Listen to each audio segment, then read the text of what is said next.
እና ወገባችሁን ሲያማችሁ ስትጠመቁ ወገባችሁን ካመማችሁ እዛው ቦታ ላይ ስለታሰረ ባለበት ስለሚታሰር ነው። እግርም ካመማችሁ ባለበት ቦታ ላይ ነው የሚታሰረው። ሽባ ያደረገበት ቦታ ላይ ይታሰራል። ከለቀቀ በኋላ ሰውነታችሁን ይለቃል ማለት ነው። አንዲትም ልጅ አስታውሳለሁ በጣም ስለደነቀኝ ነው።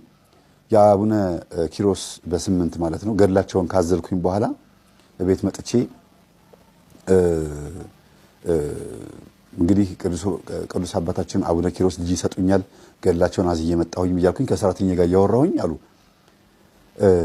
በጣም ይደነገጥኩታለች። ከጓዳ ወደ መኝታ ክፍል ጨለም ያለ ቦታ ነው አለች። እንደዚህ ውልብ ብሎ ሲያልፋየው አለች። ድመት ነው የመሰለኛለች። ግን ድመት ነው ብዬ እንድገምት ያደርገኝ እጥረቱ እንጂ ትንሽ ፍጥረት ነው አለች። እና ሮጬ ሄጄ እንደዚህ ብዬ ሳየው ጭራ አለው ግን ሰው ነው አለች። ጀርባውን ያየሁት ሮጦ አልጋ ስር ገባ። እንዴ ናትና መምህር ተስቤ የሚያስተምረው ይሄማ አስማንዲዮስ ነው አልጋ ላይ ተቀምጦ ባልና ሚስትን እንግዲህ በሰማችሁ ትምህርት ነው ልጅ አስማንዲዮስ ነው አልጋ ላይ ተቀምጦ ባልና ሚስት እንዳይወልዱ ዘር እንዳይተኩ ልጅ እንዳይኖራቸው የሚከለክል መንፈስ ነው። የጦቢትና የጦቢያ ታሪክ ላይ አውቀዋለሁ። ይሄ መንፈስ ጭራ አለው ሮጦ ሲወጣ ይቻላል ብሏል አለችና ቶሎ ብላ ሄዳ ከበርሜል ጊዮርጊስ ያመጣችው ጸበል ከግሸን ያመጣችውን ጸበል እንዲሁም ከአባታችን ከዝቋላ ያመጣችውን ጸበል ቀላቅላ አልጋ ስር ስትረጨው የእውነቴን ነው የምላችሁ በእግሬ ስር ሾለካለች። አጭር ፍጥረት በእግሬ ስር ሾልኮ ሄዳለች። ጮውኩኝ ዋይ ምንድነው የሆነ ትንሽ ነገር ሄደ። ትንሽ ነገር ሰው የሚመስል ነገር በእግሬ ስር ሄደ። ፊቱ ጨለማ ነገር ነው። ይሄንን እንግዲህ ልጅቷ ስትናገር በሚገርም መልኩ ነውና ከዛ ቴክስት ብታረግ አጣችኝ እኔና አላገኘችኝ። በኋላ ቆይቶ ነው ከ3 ወር ከ4 ወር በኋላ ካረገዘች በኋላ ነው የነገረችኝ። ኦሬዲ አርግዛለች። ይሄ መንፈስ ከሄደ በኋላ አረገዘች።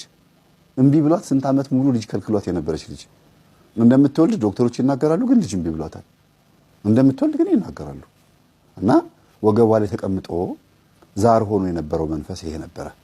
በፋሎፒያን ቲዩብ በሳይንሱ ልምጣላችሁና ዘር ከወንዱ ወደ ሴቷ እንዳያልፍ የሚከለክል ወደ እንቁላሉ እንዳያልፍ ማለት ነው የሚከለክል ቦታ ላይ ወይም ደግሞ ትቦ ላይ ነው መጥቶ የተቀመጠው መንፈሱ። በኋላ ጸበል ላይ ሲጮህ ማለት ነው። እና እርጉዝ ሆና ስንት ጊዜ ደም መቷታል፣ ግን እርጉዝ ነች። የወረደ መስሏት ተስፋ ቆርጣ ነበረ፣ ግን አሁንም እርጉዝ ነች ይሏታል። የደም ምልክት ይታያታል። እና ብዙ ሙከራ አድርጓል። በሳምንቱ እንደገና ሄዳ ገድላቸውን አዘለች አስፈቅዳ ማለት ነው። አባቴ እንደዚህ ሄዳ ምስክር ስትመሰክር ራሱ እዛ ገድሉን የሚያሳዝኑት አባቶች ገርሟቸው አዎ ብዙ ይባላል። ገድሉን እኮ እንድታዝሉ የሚደረገው ዛር መንፈስ ጀርባቸው ላይ ተቀምጦ ብዙ ስራ ጨጓራም እዛ አካባቢ ላይ ቦታ ጽንሱንም ማህፀኑንም ምናምን ይከለክል የነበረው መንፈስ ስለሚመታው ነው። ገድሉ ደንግጦ መንፈሱ ሲሄድ እናንተ ልጅ ታገኛላችሁ ዘር ያልፋል ብለው አስረድተዋታል። እንደገናም ደግሞ ደጋግመን እኛ የምናስተምረው ይሄን ነገር ትሰማለች ልጅቷ። እና እነዚህ ትናንሽ መናፍስቶች ብዙ ቦታ ላይ ይሰማሉ አሉ። በጣም ብዙ ቦታ ላይ አሉ። ኮሜንት ላይ ራሱ ብጽፉ አንዳንድ ሰዎች አታጡትም። ይሄን እርግጠኛ ነኝ አንዳንድ ሰዎች ይነግሩኛል ብዬ አስባለሁ፣ ትነግሩኛላችሁ ብዬ አስባለሁ። ብዙ ቤት ያጋጥማል። በቪዲዮ ነጮች ያወጡታል። በጣም ብዙ ቦታ ላይ በቪዲዮ ይወጣል። ትንንሽ ናቸው። በወንበር ስር ሹልክ ሲሉ በሆነ ቦታ ሲሄዱ ይታያሉ ይባላልና ይሄንን በዚህ ሊያዘው ይሄን በዚህ ሊያዘው ብዙ እዚህ ውስጥ መዘርዘር ያስፈልገኝ እንደ ግንዛቤ ያክል ነው። ሰብሰብ ብላ አድርገው ብዬ ነው። እናት ይሄ መንፈስ ይከተላቸዋል እና ግን በቃ የእናቴ አባቴ ከራማ ነው ብሎ ነው የሚያስቡት እሳቸው። የሆነ የእናንተ ያልሆነ ነገር ሲወሰድ ወይ ሰላቢ እየወሰደው ነው ጸሎት አድርጉ፣ ማን ነው ብላችሁ ጸሎት አድርጉ፣ ወይ ደግሞ እግዚአብሔር የእናንተ ያልሆነውን ነገር ከእናንተ አስወግዶ አዲስ ነገር ሊሰጣችሁ ስለሆነ አጣሩ፣ ቼክ አድርጉ፣ ሱባኤ ግቡ። በህይወት ዘመናችሁ ልታስወግዱት ያቃታችሁ በጣም ብዙ አመል፣ ባህሪ፣ ችግር፣ ጸባይ ምናምን የገንዘብ ማጣት ወይም እንደዚህ ችግር ሲኖር ቆም ብሎ ማሰብ ልመዱ። እስቲ ቆይ ይሄ ነገር የአባቴ ግፍ ነው ሌላ ያለው አባቴ ምን አድርጓል፣ እናቴ ምን አድርጋለች፣ ቼክ ማድረግ። አባትና እናት በእናንተ ህይወት ውስጥ ፓርቲሲፔት አድርገዋል፣ ተሳትፈዋል። የሆነ ነገር አለ። እናንተን ለቁም ነገር ለማብቃት መጥፎውንም ጥሩንም ነጩንም ጥቁሩንም ይጠቀማሉ። እናንተን ለማዳን እናንተን ከበሽታ ለማላቀቅ መጥፎውንም ጥሩንም ነጩንም ጥቁሩንም ይጠቀማሉ። ያ አብሮ አድጎ ከዘመናት በኋላ ችግር ይፈጥራል። አብሮ አድጎ ብዙ ነገሮችን ሊፈጥር ይችላል እና ቼክ ማድረግ ያስፈልጋል። እናንተም ደግሞ በፈቃዳችሁ የት ድረስ እንደሄዳችሁ ወዳችሁ ፈቅዳችሁ የሳባችሁት ያስገባችሁት መንፈስ አለ ወይስ የለም የሚለው ነገር ቼክ አድርጉ። እሱ እንዲያውም ይብሳል። እናንተ ከእናትና ከአባታችሁ የዛር መንፈስ ይልቅ እናንተ በፈቃዳችሁ የምትስቡት መንፈስ የበለጠ ግግም ይልባችኋል። 4 ጊዜ መንፈስ ይገባል ብያቸዋለሁ። አንደኛ በዛር መንፈስ ምክንያት ከእናት ከአባት የምንወርሰው አብሮ የሚገባ እሱም እናንተን እርጉዝ ሆና በቡዳ ከተበላችሁ ወይም እርግዝና በቡዳ ከተበላ ስትወለዱ አብሮ ይወለዳል፣ ዛር ይሆናል። ወይ ደግሞ የእናት አባት ከራማ በቡናም በምንም ለጠንቋይም ተስለው ከሆነ ለምንም ብቻ ሰተናሃል ይባላል። እሺ ከሰጣችሁኝማ ብሎ ከፋሎፒያን ቲዩብ ይወጣና ዘሩ የወንድ ዘር እንዲያልፍ አድርጎ ወደ እንቁላል ወደ ተለያዩ ነገሮች ይመጣና በኦቫሪ በምናምን አድርጎ እንድትወለዱ ያደርጋል። እግዚአብሔር ነው በእርግጥ ልጅ የሚሰጠው፣ ግን ስጋችንን ሰይጣን ከተቆጣጠረው አካሄዱን ሊያበላሽም ሊያስተካክልም የሚችለው አጋንንት ይሆናል። ከተቆጣጠረው ራሳችንን ከሰጠነው ለሱ ማለት ነው። ለዚህ ነው ሰዓሊተ ሰንበት የምትባለዋ ሴት ያንን መጥቆራ የሚባለውን ሰው ክንፍ ያለውን ሰው የወለደችው። በአባታችን በአቡነ ተክለ ሃይማኖት ታሪክ ላይ ክንፍ ያለው አጋንንት ወይም ስጋ ለበስ አጋንንት ወልዳ ከዛ በኋላ ልቡ የሰው ስለነበረ እግዚአብሔር ያጸደቀው ፄዋ ለጽድቅ ተብሎ ስም የተሰጠው። ግን ሰዓሊተ ሰንበት ስለነበረች ወይም ሰንበትን የምትሽር ሰንበትን ሻሪ ስለነበረች ክርስቲያን ስለሆነች ነው ሰዓሊተ ሰንበት የተባለችው። ክርስቲያን ባትሆን ኖሮ ሰዓሊተ ሰንበት አትባልም። ስሟ ራሱ የክርስቲያን ስም አይሆንም ነበረ። አሁን ክርስቲያን ሆና ስጋዋን ግን ለአጋንንት ስለሰጠች ሰንበትን የምትሽር እንደፈለገች የምታመነዝር ስለነበረች ከጠንቋይ ጋር የምትተኛ ስለነበረች የወለደችው ልጅ አጋንንት ሆነ። እግዚአብሔር ልጅን የሚሰጥ ቢሆን ኖሮ ያን ልጅ ክንፍ ያለው አድርጎ እንዲወለድ አያደርገውም ነበር። ስለዚህ ሙሉ በሙሉ የሰዓሊተ ሰንበት ሰውነት ምን ሆኖ ነበር? የዛች ሴት ለአጋንንት የተሰጠ ስለነበረ አጋንንት ወለደች፣ ወይም ስጋ ለብስ አጋንንት ወለደች ማለት ነው። ዲፎርም አንሼፕድ የሆነ ቅርጽ አልባ የሆነ ልጅ ተወለደ ማለት ነው። የምናገረው ይገባቸዋል። ስለዚህ አካላችንን ለሰይጣን ሙሉ በሙሉ ስንሰጠው እሱ እንደፈለገ በእኛ ላይ ስለሚሰራ የኛ የሆነ ነገር በሙሉ የሱ ይሆናል ማለት ነው። ስለዚህ ዛር የሚባለው መንፈስ ብዙ ጊዜ በእኛ ውስጥ ቦታ ከያዘና ስልጣን ካለው ከዚሁ መንፈስ ጋር ተወልደን እድላችን በሱ በኩል ይሆናል። አንዱ ያ ነው። ሁለተኛ ከተወለድን በኋላ የቡዳ መንፈስ በአይን ይገባል፣ በብዙ አይነት ነገር ይገባል። በአራስነት ጊዜ ይገባል፣ የጎረቤት ምቀኛ ሆኖ ይገባል፣ በብዙ ነገር ይገባል። ድክ ድክ እያልን ስንጫወት ካደግን በኋላ በፀጉራችን፣ በአይናችን፣ በሁሉ ነገር ገባሁ ይላል። በምኗ ገባ ሲባል በአይኗ፣ በፀጉሯ፣ በሳቋ፣ በፈገግታዋ ገባሁ ይላል። በብዙ ነገር ይገባል እና ዛሬ ራሱ በሂውማን ሄር እየገባ አይደል እንዴ? በአርቲፊሻል መቀመጫ ራሱ የዝሙት መንፈስ እየገባ አይደል እንዴ? መቀመጫው አርቲፊሻል ነው ዋው ሲል ጊዜ ያው ይገባል የዝሙት መንፈስ። እንዲያውም አንዳንድ ሴጣን ቲሽ በአርቲፊሻል ነው እንደገባሁት ብሎ ሳይል ይቀራል ብላችሁ ነው እንዴት በዚህ ይጠራኛል ብሎ ወይም እንዴት በዚህ ትጠራኛለች ብሎ በኮስሞቲክስ ታምርና ፊቷን ስትታጠብ ዜሮ ሌላ ሴት ነች። እንዲህ ሌላ ሰው ነች እንዲህ ብሎ ሳይል ይቀራል ቡዳ እና ሰው ሌላ ሆኗል። ዞሮ ዞሮ በአርቲፊሻል በሆኑ ነገሮች ራሱ ሊገባ ይችላል። ለምን? መጥሪያ ነው፣ መሳቢያ ነው። ለምሳሌ ላስቲክ ውስጥ ያለ ብረቱን ላስቲክ ውስጥ ከታችሁታል። ማግኔት ጋር ስታስጠጉት አሊዝም አይልም፣ ይይዘዋል። አሁንም እናንተ ሰዎች ናችሁ፣ ግን አርቲፊሻል መቀመጫ፣ አርቲፊሻል ጡት ማስያዣ፣ አርቲፊሻል የፊት ወይም ሂውማን ሄር ዊግ ምናምን አድርጋችሁ ብትሄዱ እናንተ ያንን ለምን እንዳደረጋችሁት ስለሚያውቅ ይገባል ማለት ነው። ማግኔቱ የእናንተ ሀሳብ እንጂ አርቲፊሻል ስለሆነ አልገባም አይልም። ፀጉሩን አይፈልገውማ፣ እሱ ምን ያደርግለታል? አርቲፊሻል መቀመጫው ለሱ ምንም አይጠቅመውም። ግን አርቲፊሻል መቀመጫውን ያደረገችው የዝሙት መንፈስ እንዲገባና አትራክት ለማድረግ እንደሆነ ስለሚያውቀው ይገባል እና አይገባም ብለሽ እንዳታስቢ። ስለዚህ የቡዳ መንፈስ ሁለተኛ ይገባል። ሶስተኛ የሚባለው ደግሞ መተት ወይ መስተፋቅር ይወረወርብናል። መተት ከሰዎች ይመጣብናል። የተለያየ ሰላቢ ምናምን ይደረጋል። መስተፋቅርም ከሴቶች ወደ ወንድ፣ ከወንድ ወደ ሴት ምናምን ይገባል። ይሄ ሶስተኛው ወደኛ መንፈስ የሚገባበት መንገድ ነው። አራተኛው ግን በራሳችን ፈቃድ የምናስገባው ነው። ሁሌ ደጋግሜ የምናገረው ይሄ በወር ቢያንስ በወር አንዴ ሳልናገረው ቀራለሁ ብላችሁ ነው እና ለመዘሞት ከሄድን ፈቅደን ይሄድ ነው። ለመስረቅ ከሄድን ፈቅደን ነው። ስንሳደብ ፈቅደን፣ ሁሉ ነገር የምናደርገው ፈቅደን ስለሆነ ማንኛውም የምናደርገው ነገሩ በፈቃዳችን የገባ ነው። ስለዚህ ውጣ ስንለው ኧረ ራስ እኮ ነው የጠራኸኝ ይላል። ስለዚህ ከሁሉ ይልቅ ከነዚህ ከሶስቱ ከዛሩ ከቡዳውና ከመተት ከመስተፋቅሩ ይልቅ ይሄ በፈቃዳችን የምንስበው መንፈስ በጣም ከባድ ነው፣ ቶሎ አይወጣልንም። ይሄ ለዚህ ነው እንዲህ አይነቱ መንፈስ ይህ ወገን በጾም በጸሎት እንጂ በሌላ አይወጣም የተባለው ይሄን ነው።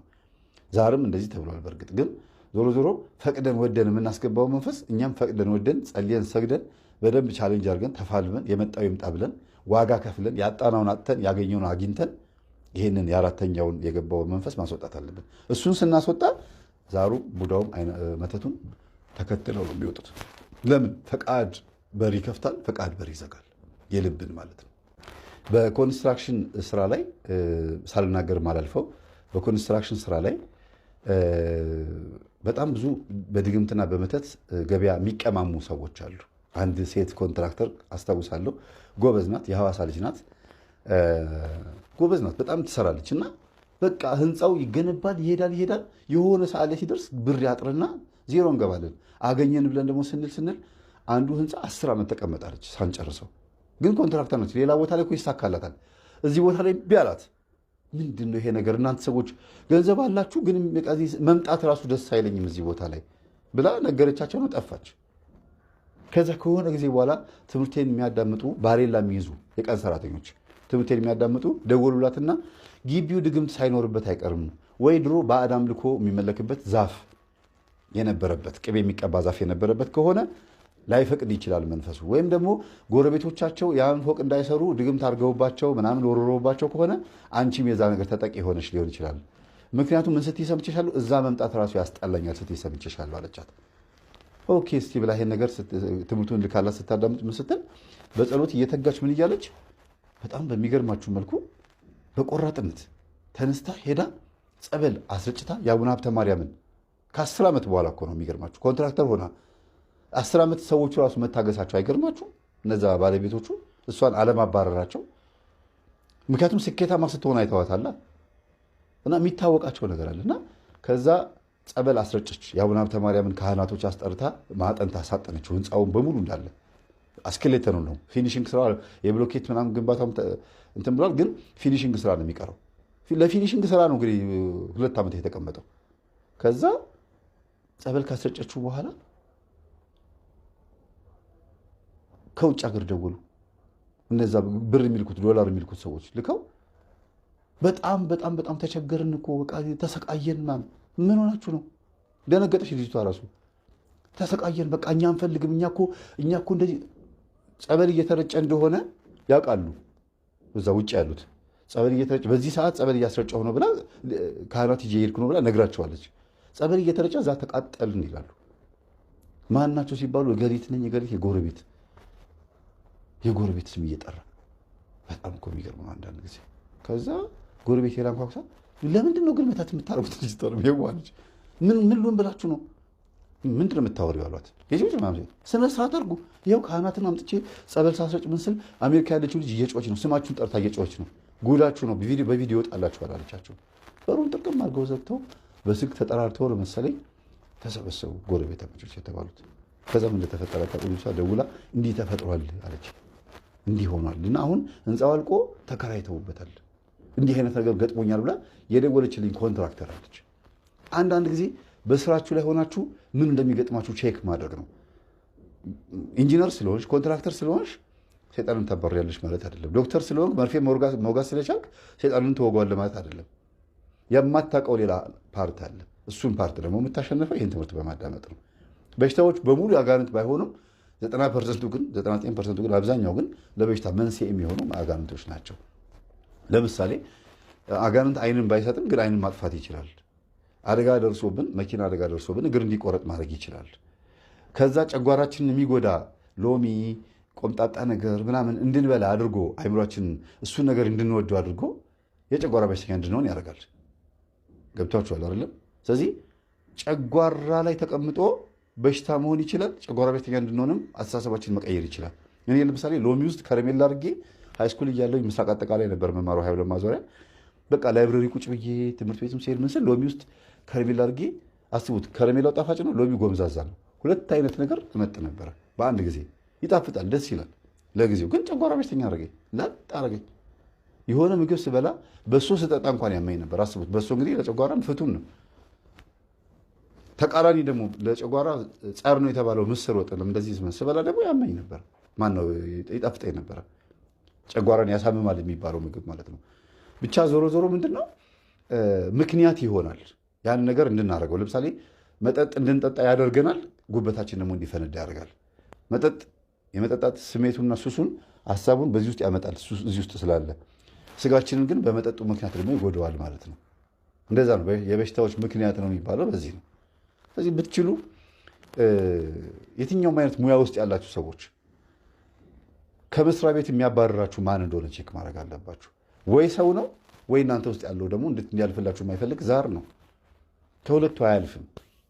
ሰው ስላችሁ የሰው መተት ማለት ነው። በመተት አድርጎ ሊያባራችሁ ይችላል። ቢዝነሱ እንዳትቀሙበት ወይ ምቀኛ ሆኖ ወይ ደግሞ ዛሩ ግብሩን ሲያጣ ሊያደርግ ይችላል። አንዱ ፋርማሲስት ነው። በቃ ጫት በጣም ነው የሚወደው። አስቡት፣ ፋርማሲስት ነው። ጫት ይወዳል፣ ይቅማል፣ ምን ይላል፣ ሲጋራ ያጨሳል፣ ሱሰኛ ነው። ደሞዙን አያጣም። አንዳንዴም በጣም ብዙ ችግር ይገጥመዋል። የተሳሳተ መድኃኒት በመስጠት በምናምን በብዙ ነገር እንደዚያ ነገር ያጋጥመኛል አለ። ልክ መንፈሳዊ መሆን ሲጀምር ስራዬን አጣሁ፣ በጣም ብዙ ወንጀል ውስጥ ገባሁኝ፣ ለሰው የማይሰጥ ለወንጀለኛ ሰው ወንጀል እንዲሰራበት የማይሰጥ መድኃኒት ሁሉ መስጠት ጀመርኩ አለ። ማለት ሌላ ነገር ውስጥ ማሳሰብ ጀምራለ እና ልክ በመንፈሳዊ ህይወት ውስጥ ልክ መሄድ ስትጀምሩ ሲነቃበት መንገዳገድ የሚጀምርበት መንገዱ በራሱ ይለያል። እስካልተነቃበት ድረስ ያላችሁበት ቦታ ምቹ መስሏችሁ ትኖራላችሁ። ሰውም ማንንም ሰው አትሰሙም። ልክ ሲነቃበትና የሆነ መስመር ልትሄዱ ስትሉ አንድ ትምህርቱ ጥሩ እንዳልሆነ ለመናገር ይሞክራል። ሁለት ደግሞ መንፈሳዊ ህይወት የሚባለው ነገር እንደ እስር ቤት፣ ይሄ ቆራቢነት፣ መስገድ፣ መጾም፣ መጸለይ ምናምን የሚባለው እንደ ፋራነት በዚህ ዘመን እንደዚህ እንድትሉ ያደርጋችኋልና ስሜቱን ያቀዘቅዝባችኋል። የመንፈሳዊ ህይወት ስሜቱን የተሻለ ብልጥ መሆናችሁን እንዳታስቡ ያደርጋል። መንፈሳዊነት ግን በአሁኑ ሰዓት ብልጠት ነው። በጣም ትልቁ አራዳ የሚባል ሰው እኔ አራዳ ስላችሁ ሞደርና ዘመናዊ ሰው ነው ብዬ የማስበው እኔ ሱሪውን ዝቅ አድርጎ የሚሄድ እዚህ ጋ ምናምን የሚያማምር ልብስ ለብሶ ፍሪክ ሆኖ ፒኪኒ ሱሪ አድርጎ የሚሄደው አይደለም። ወይ ፀጉር ቁርጥ አይደለም፣ ወይ መነጽር፣ ወይ ደግሞ የሚገርም መኪና ይዞ መሄድ አይደለም። በየትኛውም አይነት የኑሮ ደረጃ ላይ ሆኖ ቅዱስ ቁርባን ተቀብሎ በመንፈሳዊ ህይወት ውስጥ መኖር ነው አራዳነት። በጣም በጣም ህይወታችሁን ከሆነ አደጋ አመለጥኩኝ ብላችሁ የምታስቡ ከሆነ ምርጥ የሆነ ሰው የምትሆኑት በዚህ አይነት መንገድ ብቻ ከሆናችሁ ነው። ዓለማዊ ሆኖ ብልጠት ለተወሰነ ጊዜ ሊጠቅም ይችላል፣ ግን ዘለቄታ የለውም። አስተማማኝ ዋስትና ላይ የምትሆኑት መንፈሳዊ ስትሆኑ ነው። ስለዚህ መንፈሳዊነት ይብለጥ የሚል ነው። ይሄን ይመስላል። ስለነበረ ሰዓት ሁሉ የአምላካችን ስም የተመሰገነ ይሁን። ሰላሙን